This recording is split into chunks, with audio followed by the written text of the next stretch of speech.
How's it going, guys? Welcome back to another race. This is the 2026 Conshy Classic Cat 4-5 Crit.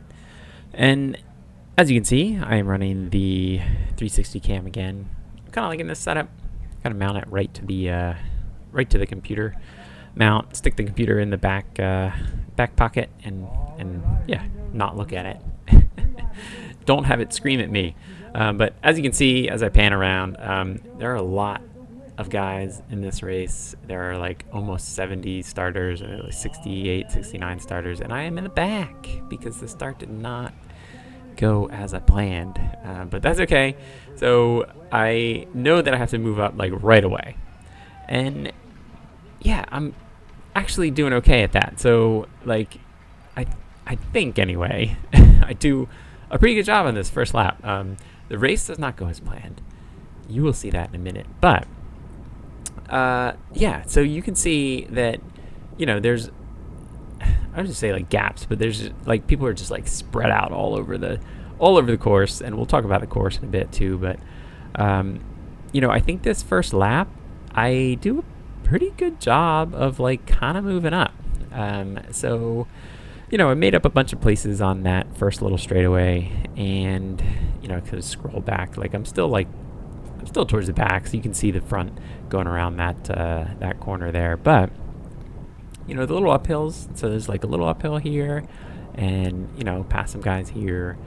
My thought process going into the race is, you know, if you're not moving up, you're moving back. So you know, I tried to kind of like pass people whenever I could, which you know, I was feeling good at. And the corner back there is funny actually. So my friend Nicholas here on the right, I kind of like yelled at him like, "Oh, I forgot we were making a left." So we'll talk. Like I said, we'll talk about the course in a bit. But you know, that was the only left on the course, and I was confused. So so the finishing straight here, so it's a little uphill here, and I pass some more people. Like I'm feeling pretty good. But yeah, so on this stretch here, it's really bumpy. Like the pavement was terrible. There's like tar snakes and like bumps and everything. I yelled at my friend Mike up here on the right. There's a big gap opening in front of him, so I'm thinking about closing that. All of a sudden, around this corner, right there, I nearly lose it. And my buddy G on the left here kind of nicely asks, like, "Are you okay?" And I'm like, "I think so." And you know, I asked him like, "What happened?" And he's like, "Your tire's flat." I'm like, oh, okay. So yeah. So you know, I kind of you know, sort of stroll into the pits on that lap. But you know, I had like a little pinhole leak on the tire, and I really thought it was sealed like earlier in this week. And you see while I'm in the pits, you're like, look at all the gaps. Oh my goodness, this is the third lap. Look at all the gaps already. It's nuts, super crazy. See, I'm like yelling to my teammate Zach there. It is nuts. But anyway, so yeah, I had a little like pinhole leak. I really thought it sealed itself. I don't know if like the bumps on that back stretch just like opened it up and it didn't seal.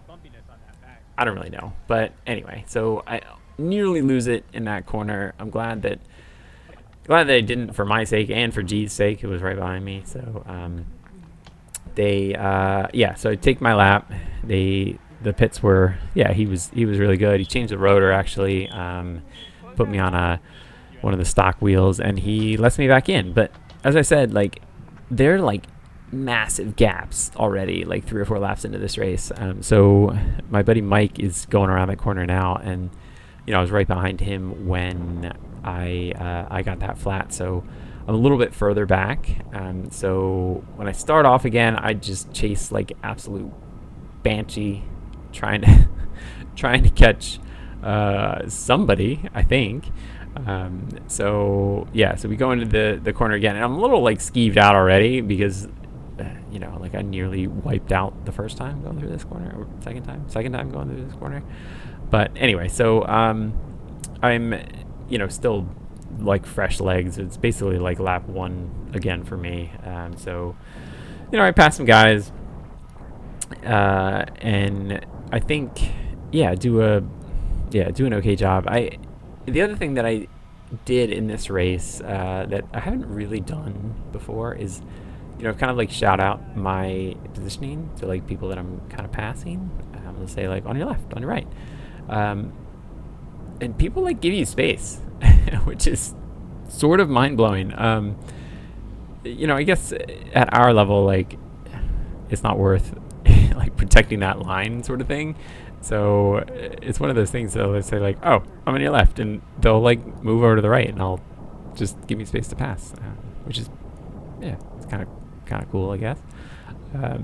But anyway, so yeah, I'm still chasing like another lap in, and I mean, it's really hard because first of all, the race was super fast. This was a really fast race. I forget what the leaders averaged, but you know, it was like 24, 25 miles an hour around like a technical course, which is super fast for a 4-5 race. But so, you know, I do my best to kind of chase back on, but it's kind of hopeless, I think. I mean, there's like massive gaps, and you know, I'm pretty far back, but you know, I do my best to go ahead and try to catch back on. So anyway, the course. So like we like jumped into this full on right away, and I did not chat anything about this, the course or the race or anything like that. So like I said, Conshy Classic, 4-5 race, and this is a brand new course this year. So the last few years it has been kind of the same course. I think they switched it up a little bit, but there's like a big hill leading up to the line, and I'll link last year's video up here maybe, and you know, it's a big hill leading up to the line, and there was only a 3-4 race. I kind of liked that course, but you know, I couldn't really compete in a 3-4 last year, and but the course itself I think was fun, and it sort of lent itself to my strengths in some climbing. So so it was nice, but they switched it up. So this is like, if you look at the mini map, it's like traditional 6-corner crit, and that's great. There's like some elevation, things like that, so it could have been a really cool course. Unfortunately, it had a couple of things going against it. So the first thing is that like the lap was really short. It was 1K, I think. So it was like a kilometer lap. So, you know, less than a mile is like 0.8-ish miles.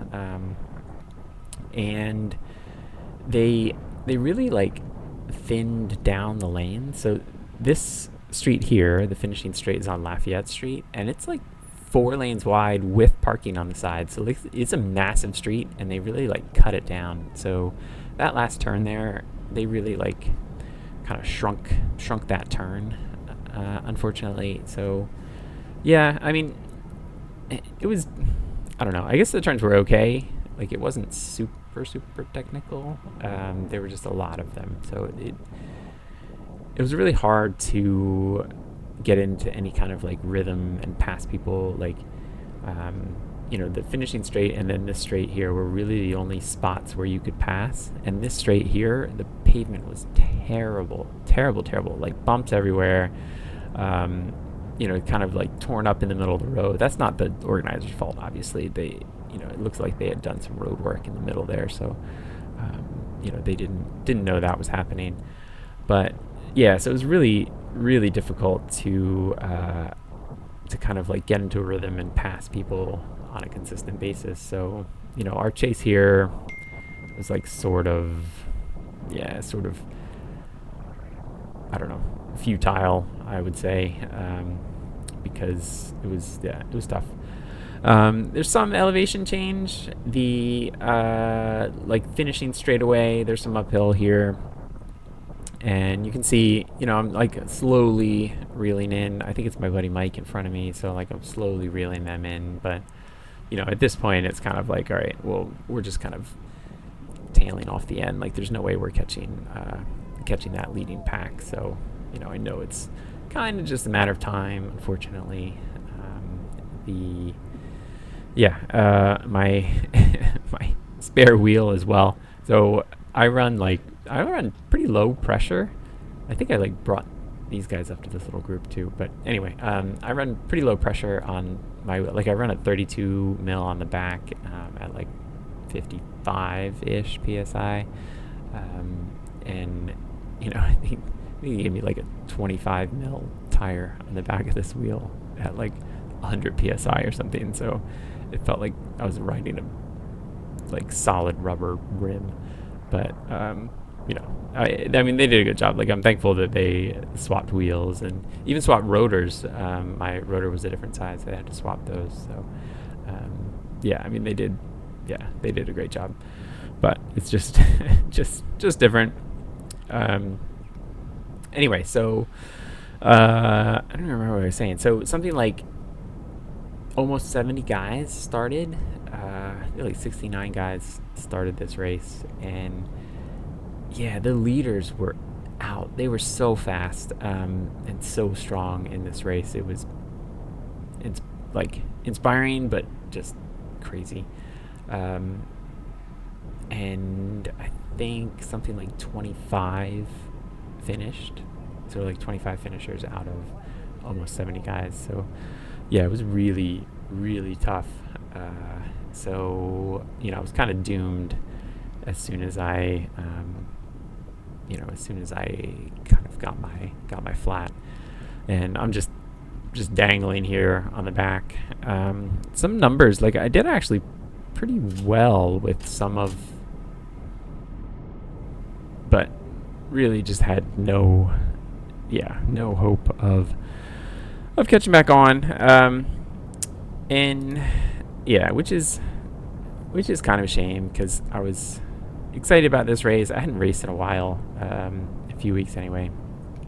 I had I wanted to do the like Plainfield, Easton, Somerville races over Memorial Day, but unfortunately it was terrible weather that weekend. I'm not very good in the rain, so that didn't work out. But I was well rested for this one. We also have a few coming up. I'm hoping to do probably a race next weekend, and then Riverton next weekend, and then maybe a couple more in Lancaster the following weekend. So I'm excited. I'm feeling good. Like I said, the numbers I was happy with the numbers and everything. So anyway, thank you for watching. I'm sorry that it wasn't more exciting, but hopefully next weekend we will kind of get something that we can actually cheer about. So thanks for watching, and I will catch you next time.